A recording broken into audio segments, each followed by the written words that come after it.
శివాభిషేక ఫలితములు. నీటితో అభిషేకించిన నష్టమైనవి తిరిగి లభించును. పుష్పోదకముల చేత అభిషేకించిన భూలాభము కలుగును. ఖర్జూర రసముచే అభిషేకము శత్రుహానిని హరింపజేస్తుంది. పెరుగుతో అభిషేకించిన బలము, ఆరోగ్యము, యశస్సు లభించును. నువ్వుల నూనెతో అభిషేకించిన అపమృత్యువు నశించగలదు. భస్మాభిషేకించిన మహాపాపాలు నశించును. ఆవు నెయ్యితో అభిషేకించిన ఐశ్వర్యప్రాప్తి కలుగును. మారేడు బిల్వదల జలము చేత అభిషేకము చేసిన భోగభాగ్యములు లభించును. నేరేడు పండ్లు రసముచే అభిషేకించిన వైరాగ్య సిద్ధి లభించును.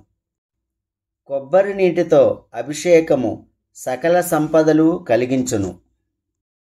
రుద్రాక్ష జలాభిషేకము సకల ఐశ్వర్యములిచ్చును.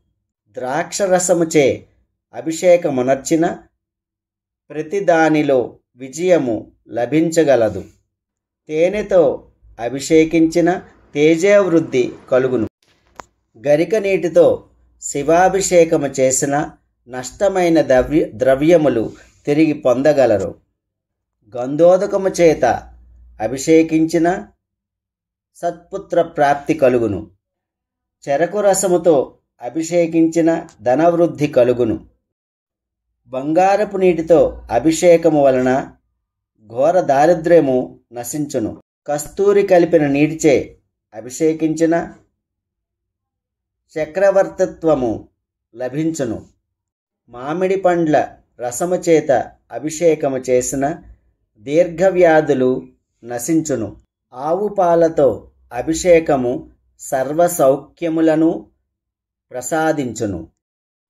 సువర్ణ జలముతో అభిషేకము చేసిన దరిద్రము తొలగిపోవును. పసుపు నీటితో అభిషేకించిన మంగళప్రదము అగును. శుభకార్యములు జరుగును. అన్నముతో లింగాభిషేకము అధికార ప్రాప్తి, మోక్షము మరియు దీర్ఘాయువు లభించును.